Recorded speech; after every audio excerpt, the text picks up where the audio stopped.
Railways Bharat की उन्नति के लिए बहुत जिम्मेदार है और 165 साल पुरानी ये इंडियन रेलवेज का एक बहुत बड़ा पार्ट रहा है। मुंबई की लोकल ट्रेन्स 165 साल एक बहुत लंबा समय है और आज मुंबई की लोकल ट्रेन्स जितनी बड़ी हो चुकी है उस मोड़ तक कैसे पहुंची और कुछ इम्पोर्टेंट इवेंट्स इन 165 साल में आज हम इन पर ध्यान देंगे।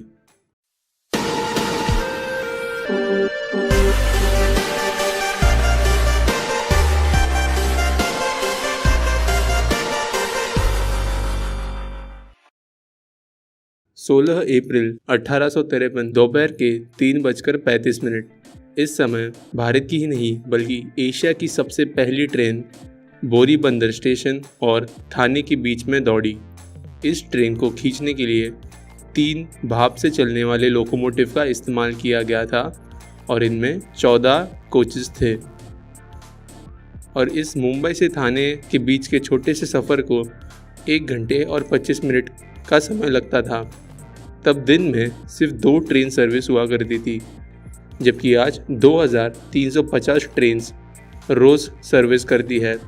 अगले ही साल 1854 में इस लाइन को कल्याण तक एक्सटेंड कर दिया गया और उसके बाद 1855 में कल्याण की लाइन को नॉर्थ की तरफ वाशिंद और साउथ की तरफ पड़सधरी तक एक्सटेंड कर दिया गया, जिससे कल्याण पहला जंक्शन बना।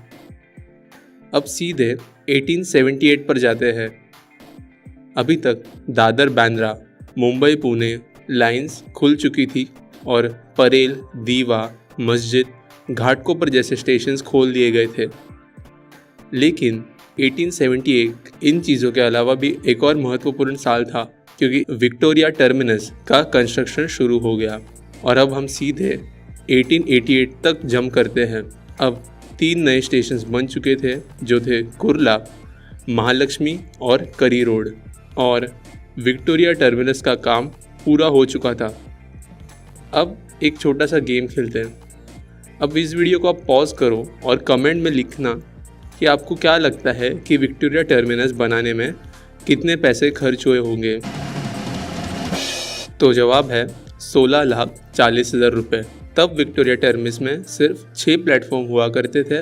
1918 तक कल्याण की तरफ की लाइन को क्वाड्रुपल कर दिया गया था, यानी 4 लाइंस बन चुकी थी सिर्फ CST और कल्याण के बीच में। और 1916 में पारसिक टनल, जो 4316 फीट लंबी थी, उसका काम भी पूरा हो चुका था और ट्रेन इनमें से गुजरना शुरू हो चुकी थी। 1920 में सिग्नलिंग सिस्टम को पूरी तरह से इलेक्ट्रिक कर दिया गया और अब इलेक्ट्रिक मल्टीपल यूनिट, यानी बिजली पर चलने वाली ट्रेन जैसे लोकल ट्रेन्स होती है, उन्हें शुरू करने की पूरी तैयारी हो चुकी थी। और पहली लोकल ट्रेन VT से कुर्ला के लिए 3 फरवरी 1925 को हार्बर लाइन पर चली और इसके लिए CST के आगे एलिवेटेड ट्रैक बनाया गया और सैंडहर्स्ट रोड स्टेशन बनाया गया। 1500 वोल्ट DC करंट पर यह ट्रेन चलती थी। इन ट्रेन में सिर्फ 6 कोच थे, लेकिन पैसेंजर्स के बीच में ये ट्रेन बहुत लोकप्रिय हुई। आज CST से निकलने के बाद मस्जिद स्टेशन को क्रॉस करते ही एक ट्रैक जो किसी फ्लाईओवर की तरह ऊपर की तरफ जाता है, वही वो जगह है जहाँ पहली बार लोकल ट्रेन चली थी। इसके बाद कल्याण तक इलेक्ट्रिफिकेशन पूरा कर दिया गया, जो साल 1928 में पूरा हो गया, और साथ ही साथ हार्बर लाइन पर 4 कोच और सेंट्रल लाइन पर 8 कोच वाली लोकल ट्रेन्स चलने लगी। लोकल ट्रेन्स के शुरू होने के कुछ सालों में ही कुछ आइकॉनिक लॉन्ग डिस्टेंस ट्रेन्स जो आज भी सर्विस में हैं, उनकी शुरुआत की गई थी, जो थी 1929 में शुरू हुई पंजाब मेल एक्सप्रेस, जो बॉम्बे से लाहौर तक चलती थी, जो कि आज सिर्फ अमृतसर तक ही चलती है, और डेक्कन क्वीन एक्सप्रेस, जो पहली बार 1930 में सिर्फ 7 कोचेस के साथ ही चली थी। 1950 में कुर्ला से लेकर मानखुर्द के बीच और एक नई लाइन बनाई गई, जिस पर सिर्फ सबर्बन सर्विस चलती थी, बट ये लाइन इलेक्ट्रीफाइड ना होने के कारण स्टीम इंजन्स इस लाइन की ट्रेन्स को खींचा करते थे। और 1952 में कुर्ला मानखुर्द लाइन को आखिर में इलेक्ट्रीफाई कर दिया गया और यहाँ पर भी EMU चलने लगी। इसके बाद सारी लाइन सिर्फ एक्सटेंड हुई, डबल हुई, बट कोई बहुत बड़ा मेजर चेंज नहीं आया, लेकिन छोटे छोटे इंक्रीमेंटल चेंज आते ही रहे। इसके बाद कोई बड़ा सिग्निफिकेंट चेंज सीधे साल 1990 में आया, जब वाशी ब्रिज बन गया था और पनवेल तक लाइन एक्सटेंड कर दी गई और इलेक्ट्रिक ट्रेन्स की सर्विस यहाँ पर भी शुरू हो गई। अजीब बात यह है कि जब ये लाइन शुरू हुई तब सबसे ज़्यादा इलेक्ट्रिक ट्रेन्स इसी लाइन पर चलती थी, बट आज के दिन इस लाइन पर सबसे कम लोकल ट्रेन सर्विसेज है। बाद में होने वाले इलेक्ट्रिफिकेशन में ज़्यादातर DC AC लाइन का उपयोग होने लगा। इसमें 1500 वोल्ट DC के साथ साथ 25,000 वोल्ट AC का भी इस्तेमाल होता था और इस ज़माने में आ रही लोकल ट्रेन मॉडल्स ऐसी थी जो DC और AC दोनों पर चल सकती थी। काफ़ी साल मुंबई में ब्राउन कलर वाली लोकल ट्रेन्स देखने के लिए मिलती थी और इस ट्रेन के बहुत सारे मॉडल्स आए, लेकिन इसके साथ कभी कभार रेड सिल्वर कलर की, ब्लू येलो कलर वाली ट्रेन्स भी दिखती थी।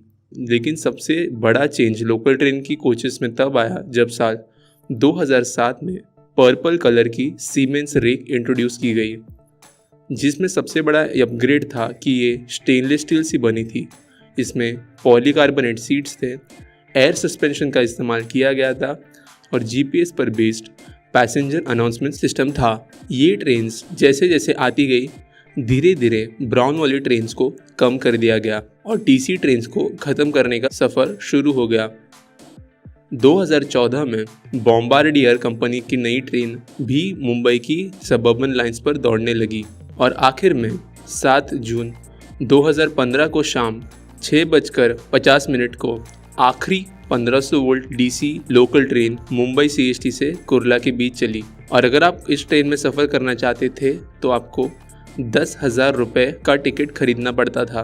DC लोकल ट्रेन्स जो 1500 वोल्ट DC पर चलती थी और 1925 में शुरू हुई थी, वो अब अपने 91 ईयर्स की सर्विस के बाद आखिर रिटायर हो गई और मुंबई की सारी लाइंस और सारी ट्रेन्स प्योर AC करंट पर चलने लगी, क्योंकि DC के कुछ नुकसान थे जो AC ट्रेन्स में नहीं थे, जैसे कि कम सबस्टेशंस का लगना, ज़्यादा स्पीड और ज़्यादा ट्रैक्शन और एनर्जी की बचत।